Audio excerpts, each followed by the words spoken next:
Hello, my friends, colleagues, former students. I'm Ibrahim Sundiata, former chair of history at Howard University, uh, former chair of African and African American Studies at Brandeis University, and former fellow at the Du Bois Institute at Harvard University. Now, I have talked about the film Queen Cleopatra,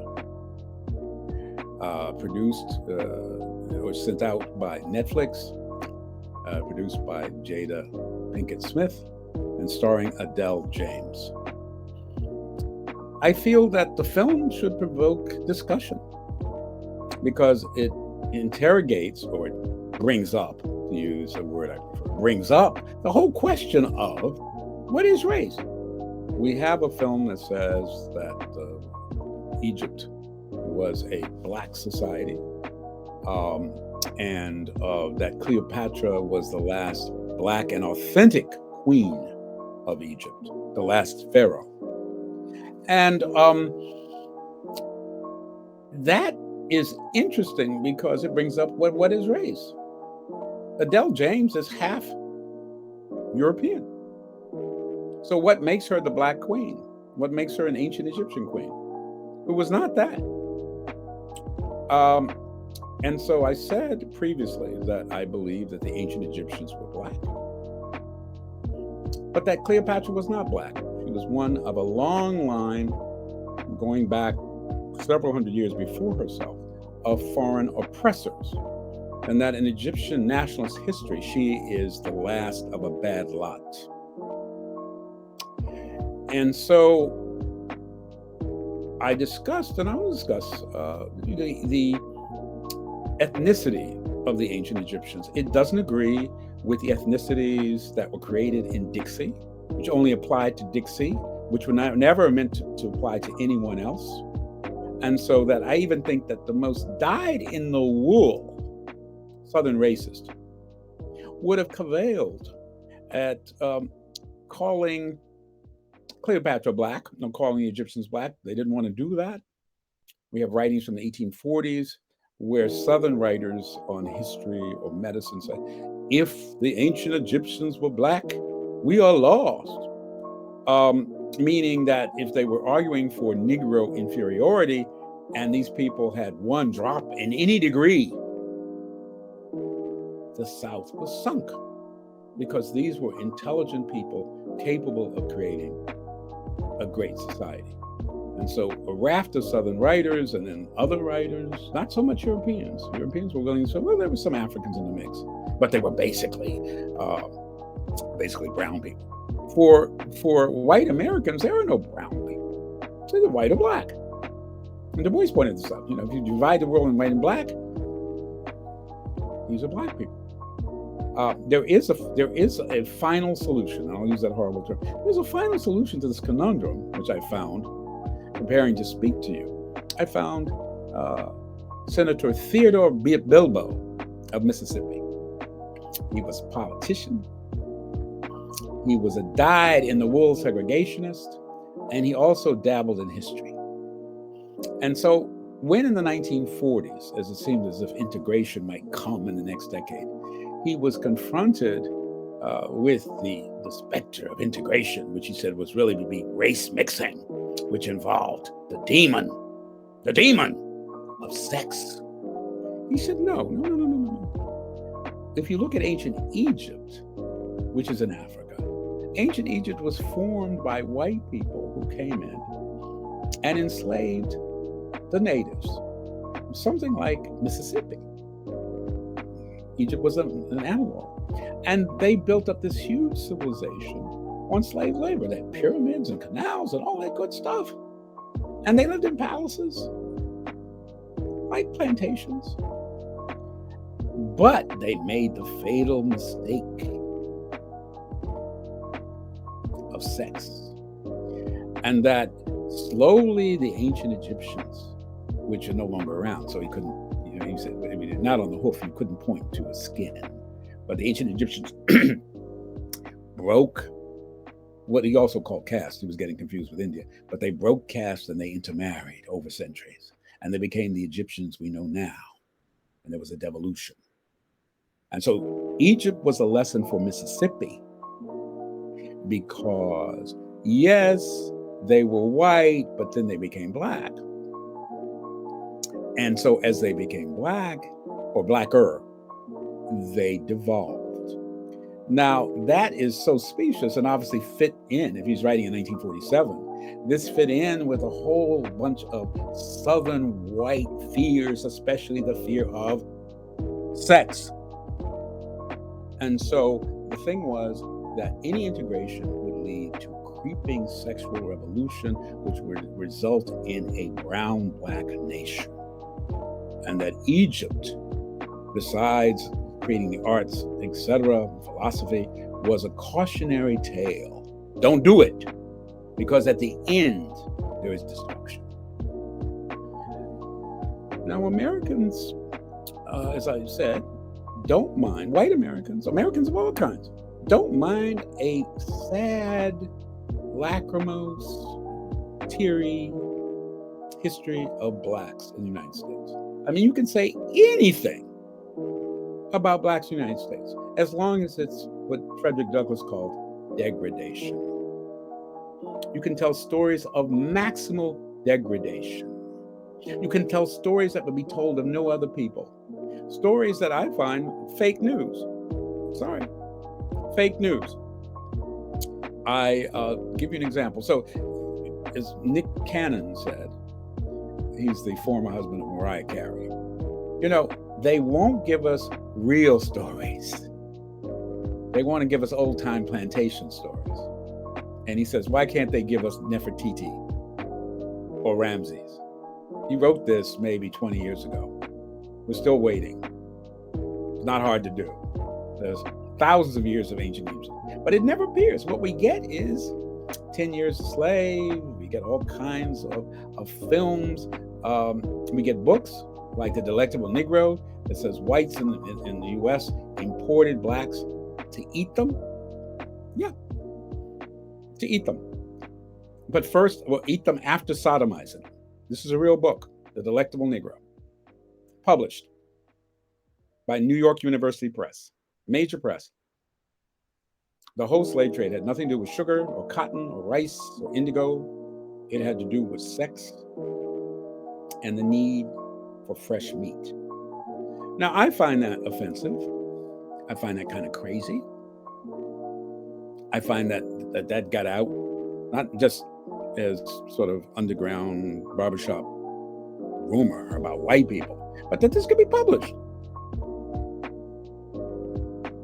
That the whole slave trade was based on white cannibalism. I know it's slapping Whitey back in the face, but see, he's already so wrong. We don't need that.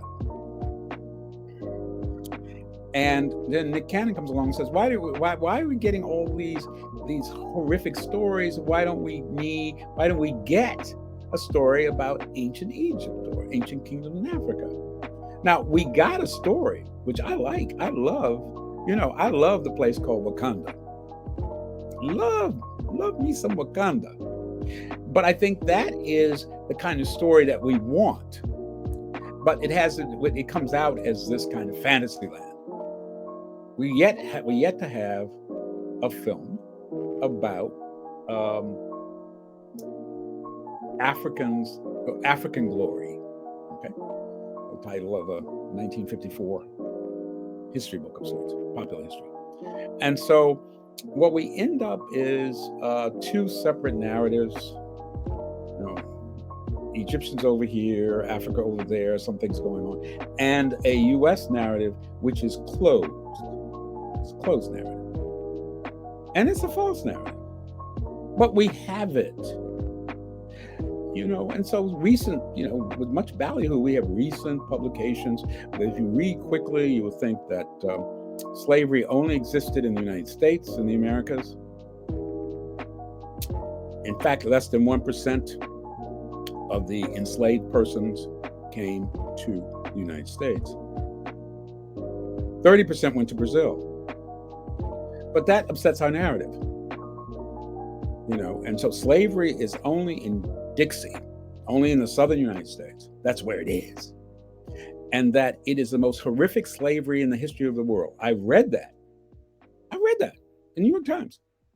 And I go like, well, but if you make that statement, which is very blanket, I have to know what slavery was like in Yunnan province of China in 1820. I can't say it's the most horrific because I don't know about them all. Slavery is, as one of my professors who was quite salty when he wasn't drunk, but a good man, used to say to us,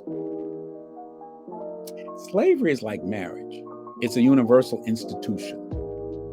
So the question is, find where slavery was not. So if we go back, let's say to 1619, that fateful day when slavery started, the boat that brought the people to Virginia had taken them off another boat, which is headed for a place called Veracruz, which is in Mexico, where there are already 50,000 slaves and not 11 slaves. So we also have this thing that the idea that only in the United States, it was the cruelest thing that ever happened, so that if 20 million Chinese died in the 1850s, 1860s in the Taiping Rebellion, well, I don't know about that, which is always the reaction I get. I don't know about that. Okay, you don't know about it. You can look it up.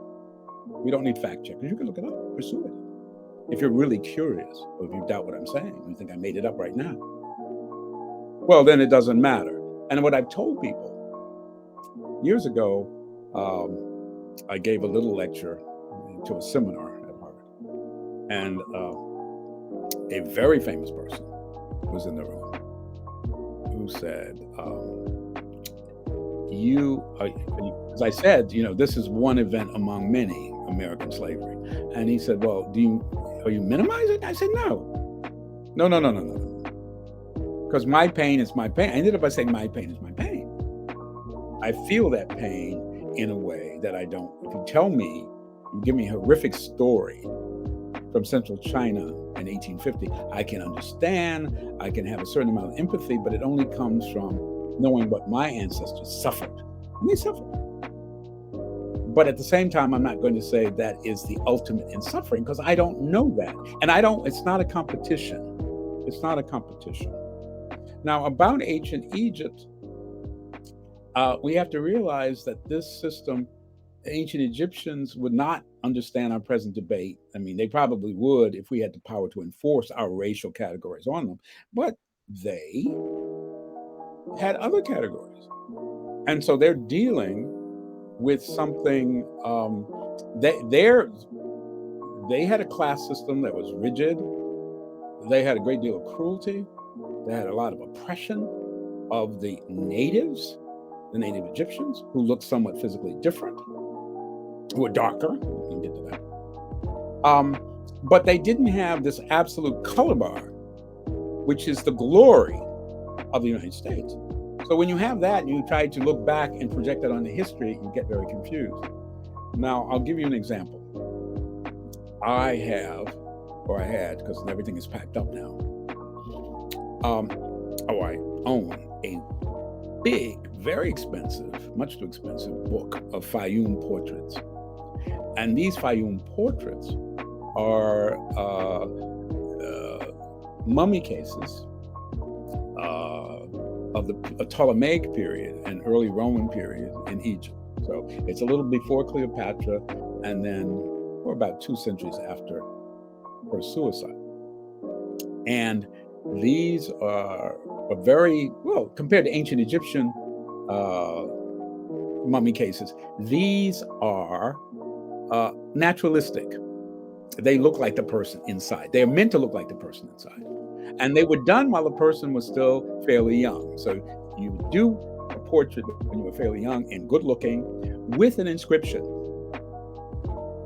Not in hieroglyphics, in Greek. So it'd be like Apollodorus, son of Eumenides, of blessed memory, to Isis and the gods, something like that. But it'd be in Greek. And I look at these portraits and go, okay, interesting, because you see people with deformities, you see people, some of whom are very good looking, and they look like, I mean, it's hard to, they look different ways. Some are very pale, and some are not. Some are my color, some are dark. But they're living in colonies along the Nile, colonies in which they're all Greeks, or the Greeks are the dominant group, have been given land. So they're colonists in already crowded space. So cities are created with Greek names, and you have these people. Now, almost none of these people, none of them could pass in Dixie. They are people, and it's hard to describe to an American lay audience what they look like. I'd have to show you. I'm saying, is this person white? No. So the best way I describe it is that they look mixed. But of course, if you mix black with anything, what do you get? Black. So in my own calculus, I come up with, or I would, because I'm not simplistic, I would say, yeah, in Dixie, you put all these people in New Orleans in 1840, they're all on the wrong side of the color line. If you get a European archaeologist discovering them in 1920, you're going to say, well, these are Greeks, and they're Greeks. There are no black people here, because there's no phenotypically, as they say, West African-looking person in all of these, let's say, 100 mummy cases. And so you just have people inventing classifications that fit their needs at that moment. And so what we do is the ancient Egyptians become a football. They're ours. They're yours. They're ours. And most of the scholarship, or semi-scholarship, or pseudo-scholarship, is pulling them in the direction that benefits the person writing. Now, we're going to have more Egyptian queens, more African queens, and I'm sure I've seen merchandising around some of these people. You know, you do spinoffs, you do merchandising. It's wonderful. That can happen. But in the long term, and I often say to people who engage in this, think about your legacy. Okay, you can sell products now by sort of pandering. That's what I'll use, pandering. But the time will come when someone said, what was your opinion of that? Or why did you do that? Or, I saw one ad for something and had a Central African queen in what looked like spandex holding a spear. And I thought, ooh, okay, all right. Because I know that people get paid for what they do. Good. But there will come a time when this is brought up in question. Do you really, really, really, really want to do that and call yourself a serious scholar? I think no. I think not. It's a kind of cheap one-pony trick. So, moving on. I think that we'll go on, and eventually, I don't know when, but someone will come up with a film about ancient Egypt in which there will be people who are black. Yeah, okay. So that they will be black in the U.S. taxonomy. And these will be ancient Egyptians. And then once we reach that barrier, we'll go on. You know, it'll become, okay, you make a film, those are the people you choose. You do a film about China. It's not like The Good Earth, 1937, where you have white actors in yellowface, and you tell the one Chinese actress who played a part, you have a minor part, and she's a devil woman. That was 1937. By the 1940s, you actually can have films with Chinese actors in American films, not in the major roles, but it's a breakthrough. What happens is, for a long time, it was that we can't have them. The audience won't accept them. They're too weird, too exotic. We can have people every now and then from a novel. You take a novel and you can tweak it, but you really don't want the real thing. I think that's a real East Asian person. And then that's broken. Okay, and you do have films about China, in which there are Chinese. There will be films in which modern-day Egyptians play ancient Egyptians, and films in which modern-day African Americans play ancient Egyptians. This will happen, but it won't happen soon. it won't happen without a struggle. We're very devoted to our ideas of Western civilization, which is our civilization, which is defined usually as a white civilization. That is going to move and become more inclusive, but also less rigid and less crazy. The idea of a man being one thing in Memphis, Tennessee, and the same man being classified as white in Memphis, Egypt, that's going to collapse. It's silly. And we'll think of this debate, perhaps, as quaint, if not silly. Okay, I'm going to leave you with that thought. And my editor, Pedro, will have for you, or for me, some questions. Thank you. The first question, I would like to know, why was there such a resistance to admit that the ancient Egyptians were black? Okay, thank you for that question. What happened was the question of the race of the ancient Egyptians became involved with the race of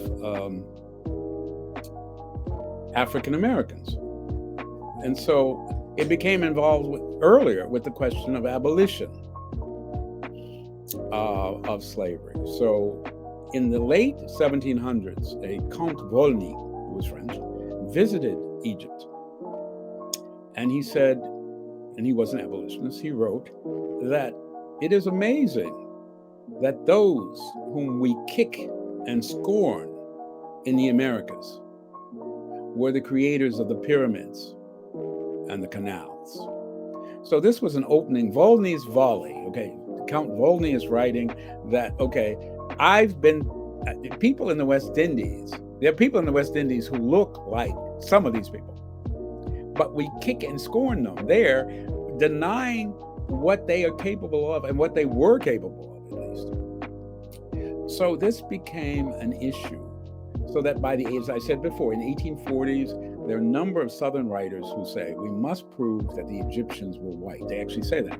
Or one says, or all else is lost. This is in the 1840s. So you have a number of raciologists going, and these are early pseudo-scientific anthropologists, going to Egypt or getting skulls in London or Paris and measuring them and saying, the ancient Egyptians were Caucasian, which is a term, from 18th century anthropology, which we still use. And so this becomes a big issue, head size, placement of jaw, and this is argued about. And you find this in the 1840s, 1850s. And in the South, people, far removed physically, thousands and thousands of miles, reading journals, giving information about journals, really, really, really, really getting exercised in this proof that the ancient Egyptians were not like the people that they were beating and compelling to produce a product. And so the problem was that other people were going around and saying, look, and these were not Americans, because Americans have trouble. You see, if the world is white and black, and they weren't white, well, they're black. Foreigners didn't have this, so that in the you have someone like the probably the greatest racist, the biggest racist I've ever read. So a man who said, "I am the expert on the Negro, at home and abroad." Sir Richard Burton, not the actor, but Sir Richard Burton, 1820, 1895, who went to Egypt. He went all over Africa. He went to Mecca in disguise. And he referred to the Egyptians as whitewashed niggers. I'm an expert. I've been there. Well, you could say, well, he means the present ones. Well, that's what they are. That's what they've been. Later on, in the early 20th century, Sir Flinders Petrie, who was the Egyptologist, very important British Egyptologist, not on the fringes. And Petrie said, well, what happens is these people are, of course, quote, coarse mulatto stock unquote. Well, he's British. The British are ruling over Egypt. And so it's imperialistic, it's racist, but he's the expert. Now, this is, if you are super racist, there is a problem though. You can make these are racist statements, but it puts the Egyptians on the wrong side of the line. In the late 19th century, an Italian scholar came up with the solution. It's brilliant. It's like taking the US one drop rule and flipping it. You can flip that rule. And when you flip that rule, you can include so many societies, high societies. And what he did is, Sergi said he'd found another race. But it really wasn't a race. It was an isomorph of whiteness. It was an isomorph of the Caucasian race. And Sergi discovered Hamites. Now, what are the Hamites? The Hamites are the people of the Middle East, North Africa. They are, and you can also find them dripping down into Africa, all the way to Rwanda. People with narrow noses, narrow lips, sometimes straight hair, but black skins, or brown skins, or cafe au lait skins. But they are all over the Middle East, dripping down into Africa. The Mediterranean basin is their playground. And they're white.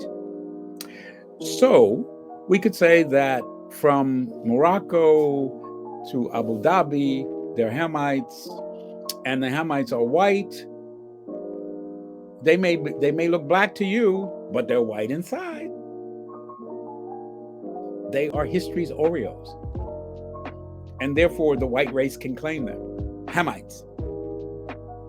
The Hamitic hypothesis. So for the next question, I would like to know how this viewing of the Egyptians have changed through the years, from back then to nowadays.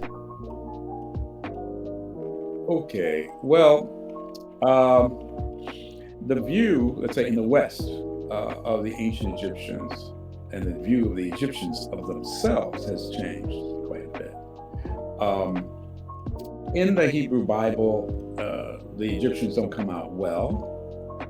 They're oppressors, they're strangers. Okay, so there's not a lot about them. And then, it's a mystery. So for centuries after the end of ancient Egypt, and the last hieroglyphics are around in the 500s AD. So ancient Egypt, in a sense, comes to a stop. We can't read their writings. I don't know, it'd be interesting to do a novel or movie about the last person who could read hieroglyphics. And when this person died, the person had no students. And so the wall came down. And then a new religion came into Egypt. So in the West, Egypt became this land of mystery, this land of ancient knowledge, but this knowledge was sealed. You couldn't read their thoughts, and it became this land that oppressed the Hebrews. So if you're Christian, they're sort of mighty but evil people. And you can't read their thoughts. They had magic. There are all kinds of theories like Hermes Trismegistus, which is a late Greco-Roman creation of a god who was sort of Egyptian, but he had secret knowledge. This secret knowledge apparently goes on into the Middle Ages, and Europeans think, well, if you could just break the code of the hieroglyphs, it would give you magic powers. You could turn, for instance, lead into gold, etc. This went on until 1822, when a French scholar, Champollion,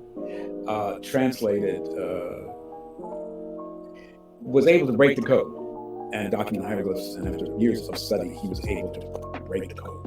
This was a Ptolemaic inscription from before Cleopatra. So they realized ancient Egyptians had philosophy. They did a lot of bookkeeping. They had poetry. They didn't have the novel, but they had a lot of poetry. They had books that some people argue were philosophy, because they did have a a view of the world, which they explained in both very materialistic and abstract terms. And then the Egyptians are open for business. You can read them, and their reputation is in the West is good. It's still exotic. They're exotic. They're a bit cruel, but they're capable of such wonderful things. And this image goes on, increases and increases in the West. Now, what happens, and this is history is complex, how we view ourselves identity wise is incredible. It's juicy to think about, and at the same time, a bit unnerving. The modern Egyptians, let's say, in the 19th and 20th centuries, or the 19th centuries, have a different view. And so this is, because you have Europeans coming in and saying, "Oh my God, an obelisk," and carting it away. And the people in Egypt not being that concerned. There's a lot of old stuff from the Jahiliyyah, the period of ignorance before the Prophet. All was ignorance and shame and idol worship. Why should any good Egyptian, let's say in 1823, care about the carting away of an obelisk? When I was in Egypt, I went to an old palace, and it had a lovely clock tower, which had all rusted. It wasn't working. And this was a gift from the French government to the to the ruler of Egypt. And in exchange, he had sent an obelisk to Paris. And I'm thinking, well, the obelisk is worth far more than the broken down clock tower.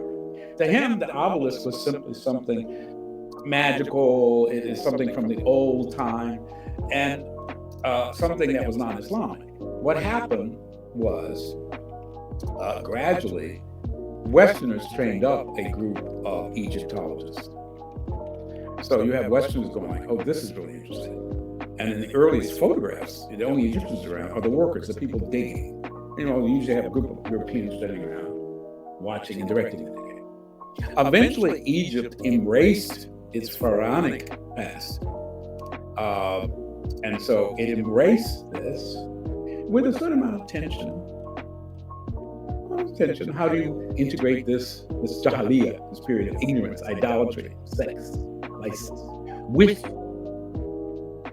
the period of Islam, revealed by Muhammad, praise be upon him? And this led to a gradual shift in Egyptians' perceptions, sort of weaving in pre-Islamic history to Islamic history. So anyway, everyone wants a piece of the Egyptians. That is a lesson for today. But everyone is not walking like an Egyptian. Everyone is not part of the story. At the same time, the story is universal. I want to thank, again, my editor, assistant, Pedro, and I'd like you to share your opinions. I love opinions, especially on something like this, where there's so much difference of opinion. Thank you again.